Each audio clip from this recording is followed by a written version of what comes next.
Keep being awesome. How's it going, everybody? Ragroth here. So one game I've been meaning to talk about is No More Heroes 3. No More Heroes is actually one of my favorite action games, at least on the Nintendo consoles. We've been slowly getting more info on it, even with some gameplay, and a hopefully solid release date of August 27th this year. But I wanted to talk about 5 things I want most from the game, mainly gameplay and feature-wise. Number 5. Free roam to make a return. Now this is something that was in the first No More Heroes but not in the second game. The ability to run around Santa Destroy. It was neat, though very clunky and barren in the first game. I feel like with how far games have come, this could be a lot better. Especially with Travis having way crazier toys like a mech or mech suit. The reason this is at the bottom is that due to Suda51 not being the biggest company, I'm worried about having free roam would kind of take away from other features that I would kind of want more. But hey, maybe I'm wrong with this.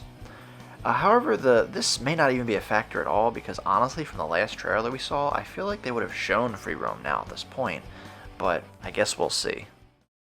Number 4. Assassin missions from the first game. The second game had these things called revenge missions, which you did them once and then you moved on to the next or whenever it was available. This is how you unlock the jacketless option for Travis. I think they should work how they did in the first game, where you always had access to them at any time once they were unlocked. This was way more convenient and let you earn money from them any time. It just seemed like more of a pain in the ass getting money in the second game, honestly. Plus, I feel like it was better for gameplay reasons too. You know, if you just wanted to go and kill some things without having to do like a full-on level, you had these missions at least. Number 3. A double-bladed beam katana weapon. No More Heroes 2 brought us 2 new styles of beam katana, one being a very long one and a dual weapon one. They were both sick. I feel like the one that's really missing though is that we haven't seen it.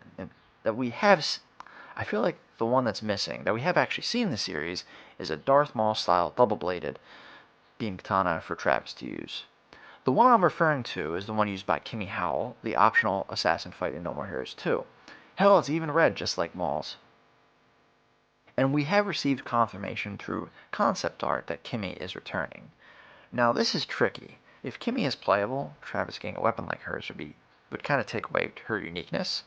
But if she's not playable, it would also be such a tease to once again not have access to a weapon like that. I feel like it would be the beam katana that's the hardest to use, but maybe once mastered could be the best one. Number 2. All previous beam katanas to return and or the ability to change the beam color of the beam katana. We got a nice selection of them in No More Heroes 2. It would be a shame if we lost one. At least give me the Rose Nasty back. That's the one I really want back. But ideally we would have all of them, especially, or even the ones from No More Heroes 1 and even the Paradise editions as well. I feel like this will happen, though at the same time I am starting to worry a bit because they still haven't shown any other beam katanas aside from maybe Tsubaki Mark II and kind of enlarging the katana like the Peony did. If we don't have other beam katanas to pick, it would really be cool if we could kind of change the color of them at least. Kind of how, like, you know, some Star Wars games let you change the color of the lightsabers. I think this would be a cool and nice touch, and if we're going to get other styles, at least let us customize them a bit more. And number 1. Other playable characters, and more frequently this time. So this is kind of the big one. No More Heroes 2 gave us a couple more playable characters, with Shinobu in 2 missions, and Henry for 1 boss fight. And Travis Strikes Again gave us Bedman, Shinobu as DLC, and Bad Girl as DLC. But I really wish you could play as these characters more frequently, and it would be kind of cool if Kimmy was added to the roster as well. But I really need Henry to be playable more. Like, come on, he was playable for 1 boss fight, and not even playable on Travis Strikes Again at all. Plus, he's the Virgil to Travis's Dante, for Christ's sake. Oh, well, I guess that means he's going to be DLC or added No More Heroes 3 Special Edition. Duh. Hell, I wouldn't be that shocked if Suda intentionally holds off on making him playable because he's too cool or something. He even basically says it himself. You're the protagonist. I'm just a cool, handsome foil who happens to be your twin brother. But anyway, those are the 5 things I want most out of No More Heroes 3. I wasn't going to actually mention the Death Drive abilities from Travis Strikes Again, however, they've already been confirmed, so no need to mention them.